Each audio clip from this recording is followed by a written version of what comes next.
आज की कुंती। नई अध्यापिका ऋतु आज फिर देरी से आई थी। हस्ताक्षर के लिए मेरे कमरे में घुसते ही वह सफाई देना शुरू हो गई थी। मैम क्या करूं, अकेली हूं, घर बाहर सब। मैंने बीच में ही उसे टोक दिया। आप नई हैं, इसलिए शायद अभी इस स्कूल के नियम कायदे नहीं जानती। घर परिवार की बातें करने की यहाँ बिल्कुल मनाही है। मेरे सख्त रवैये से वह एकदम सकपका गई थी। जी, मैं यहीं स्कूल के आसपास कमरा ढूंढ रही हूँ ताकि समय पर पहुँच सकूँ। वह जल्दी जल्दी हस्ताक्षर कर जाने लगी, तो मैंने कुछ सोचकर उसे फिर रोक दिया। छुट्टी के बाद मिलकर जाना। वह स्वीकृति में सिर हिलाकर चली गई, तो मैं आगामी रूपरेखा बनाने लगी। मेरे 1 BHK फ्लैट के लिए यह उपयुक्त किराएदार रहेगी। स्कूल के पास भी है। खाली फर्निश्ड फ्लैट की अच्छी देखभाल भी हो जाएगी। मुझे तो यहाँ परिसर में सुसज्जित प्राचार्य आवास मिला ही हुआ है। ऋतु पर अपनी शक्ति की बात याद कर थोड़ी शर्मिंदगी भी महसूस हुई, पर क्या करूँ। जिंदगी में 2-2 बार धोखा खा लेने के बाद घर परिवार आदि से विश्वास उठ सा गया है। पहली बार पति बेवफा निकला, तो दूसरी बार किस्मत, जिसने एक दुर्घटना में पति को पागल खाने पहुंचा दिया। जीवन के इस पड़ाव पर अब वैवाहिक जीवन की साध तो नहीं रही, पर मातृत्व सुख के लिए दिल कई बार मचल उठता है। कोई मेरे घाव न कुरेद डाले, इसलिए मैंने स्टाफ को काम और घर परिवार को अलग अलग रखने की सख्त हिदायत दे रखी थी। छुट्टी के बाद ऋतु डरते डरते मेरे पास आई, तो मैंने उसे अपने इरादे से अवगत करा दिया। वह बच्चों की तरह किलक उठी। मैम, आपने तो मेरी समस्या चुटकियों में हल कर डाली। लोग ऐसे ही आपको हिटलर और जाने क्या क्या पुकारते हैं। वह अपनी ही धुन में बोल तो गई, पर फिर तुरंत जीभ काट ली। उसकी बचकानी हरकत पर मेरे चेहरे पर मुस्कुराहट आ गई।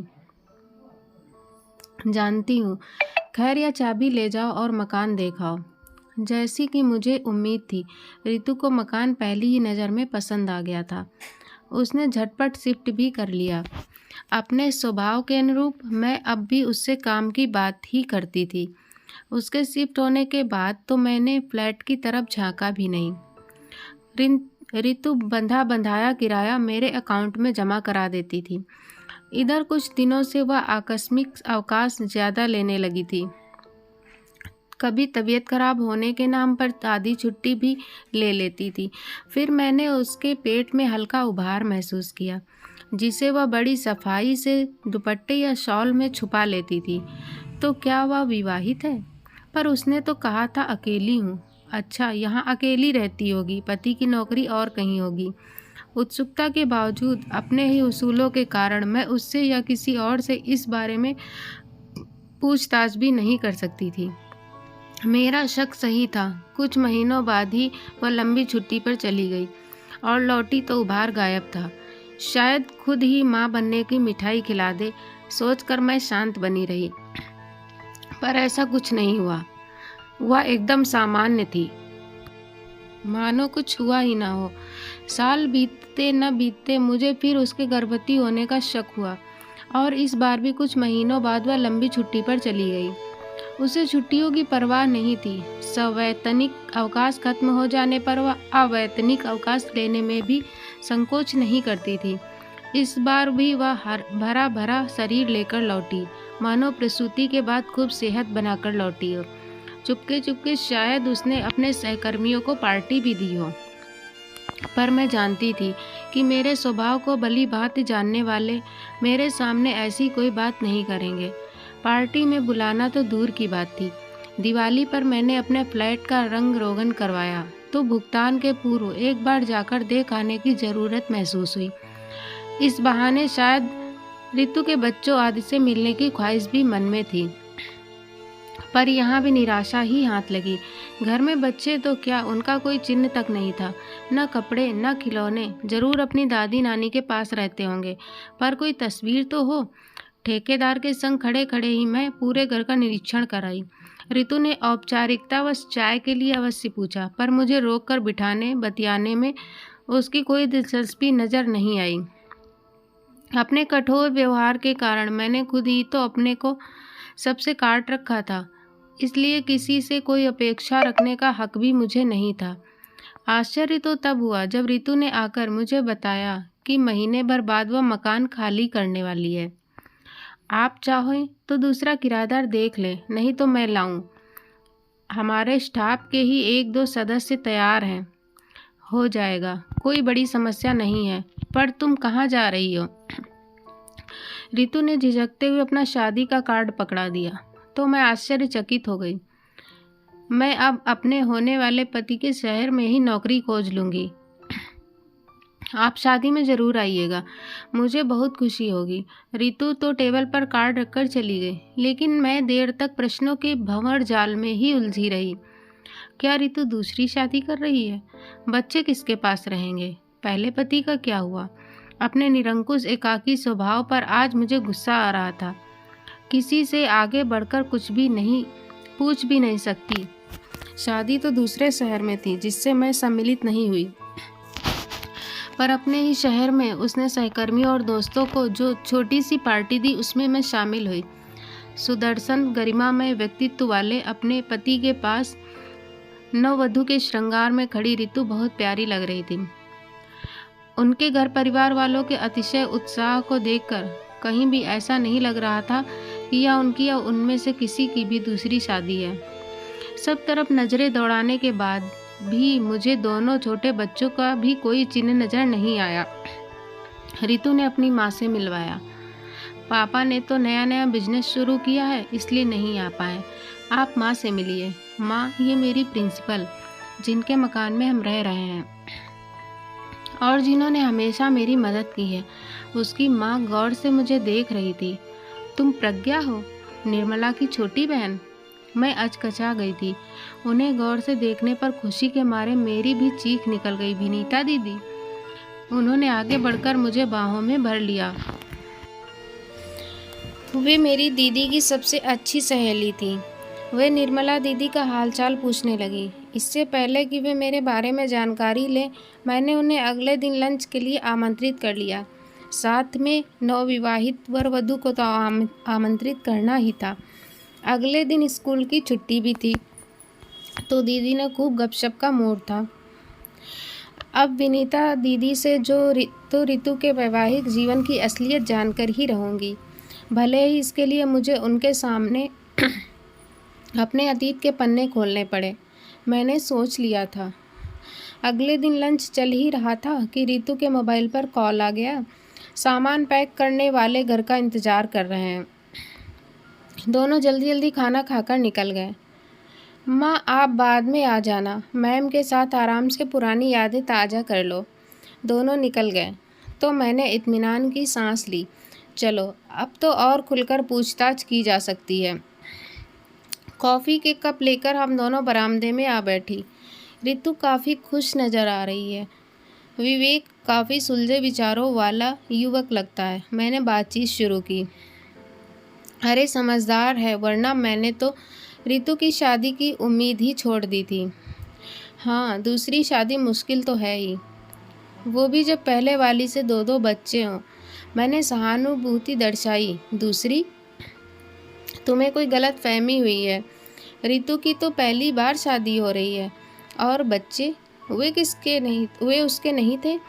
रितु उनकी सरोगेट मदर मात्र थी। मुझे चक्कर आने लगे थे। किसी तरह मैंने खुद को संभाला, पर रितु को यह सब करने की क्या ज़रूरत थी? अब क्या बताऊं? रितु हमारी इकलौती संतान है। हम लोग उसकी शादी की सोच ही रहे थे कि उसके पापा को बिजनेस में ज़बरदस्त घाटा हो गया। हम लोग एक शहर से सड़क पर ही आ गए थे। रितु ने तुरंत यह नौकरी ज्वाइन कर ली और हमें धीरज बंधाने लगी कि पापा का बिजनेस शुरू करने के लिए वह जल्द ही पैसों का इंतजाम करेगी। इस बीच उसने किसी पत्रिका में सरोगेसी का विज्ञापन देख लिया और उन संपन्न निसंतान दंपति के लिए बच्चा पैदा करने का फैसला कर लिया। तो आपको पहले से सब कुछ मालूम था? नहीं, मालूम होता तो हम रोक न लेते। वह तो बच्चा पैदा कर सौंप देने के बाद हासिल मोटी रकम जब उसने हमें भेजी तो हम चौंके।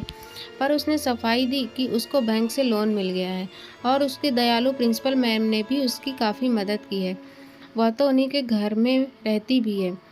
नई नौकरी के बहाने वह काफ़ी समय से हमसे मिलने भी नहीं आई थी, तो हमने उसकी बातों पर भरोसा कर लिया। पर दूसरी बार में मुझे शक हो गया था। कड़ी पूछताछ करने पर उसने सच्चाई उगल दी थी। हम दोनों ही अपना आपा खो बैठे थे। उसे कुलक्षणी, असंस्कारी, जाने क्या क्या कह डाला था। विनीता दीदी की आंखें उन पलों को याद कर भर आई थीं। मैंने हौले से उनका हाथ सहला दिया तो उनमें आगे बयां करने का हौसला आ गया। रितु सारे आक्षेप सुनती रही, फिर धीरे से पूछा, आप संस्कारी किसे मानती हैं? जो हमारी सभ्यता और संस्कृति के अनुसार व्यवहार करे, वही ना? और हमारी सभ्यता और संस्कृति क्या है? क्या वही जो आप रोज रामायण और गीता में पढ़ती हैं? मैं प्रश्नवाचक निगाहों से उसे ताक रही थी कि उसने अगला प्रश्न उछाल दिया। आपकी नज़रों में कुंती, जिसके अलग अलग पुरुषों से कर्ण और पांडव सहित 6 पुत्र थे, वह संस्कारी थी। आपकी नज़रों में द्रौपदी, जिसके 5 पति थे, वह संस्कारी थी। तो फिर मैं असंस्कारी क्यों? कुंती ने अलग अलग इष्ट देव की आराधना करके अलग अलग पराक्रम वाले पुत्र पैदा किए। उसके पीछे वासना नहीं, एक ध्येय छुपा हुआ था। मैंने टोका था। तो आपको क्या लगता है मैंने यह सब वासना के वशीभूत होकर किया? मैंने अपने डिंब में 9 माह तक एक भ्रूण को क्या वासना के कारण रखा? संतान के लिए तड़पते एक निसंतान दंपति को माता पिता बनने का गौरव दिलवाना क्या अच्छा ध्येय नहीं था? उनसे प्राप्त रकम से पापा का बिजनेस शुरू करवाना क्या अच्छा ध्येय नहीं था? माँ कुंती के अनजाने में दिए एक आदेश से द्रौपदी 5 पुरुषों में बट गई, लेकिन मैंने द्रौपदी के लिए कहीं असंस्कारी या अपवित्र शब्द नहीं सुना। वे परिस्थितियाँ अलग थी बेटी। आज वह सब न संभव है न व्यवहारिक। उसके पापा ने भी उसे समझाने का प्रयास किया था। मैं जानती हूँ पापा, इतिहास न तो अक्षरशः दोहराने के लिए है और न ही पूर्णता बिसराने के लिए। इतिहास तो अक्षम पति की पत्नी को नियोग द्वारा गर्भवती होने की इजाज़त भी देता है। पर आप समाज वैज्ञानिक रूप से ही इतना सक्षम हो गया है कि उसे इस वैचारिक उदारता की आवश्यकता ही नहीं रही।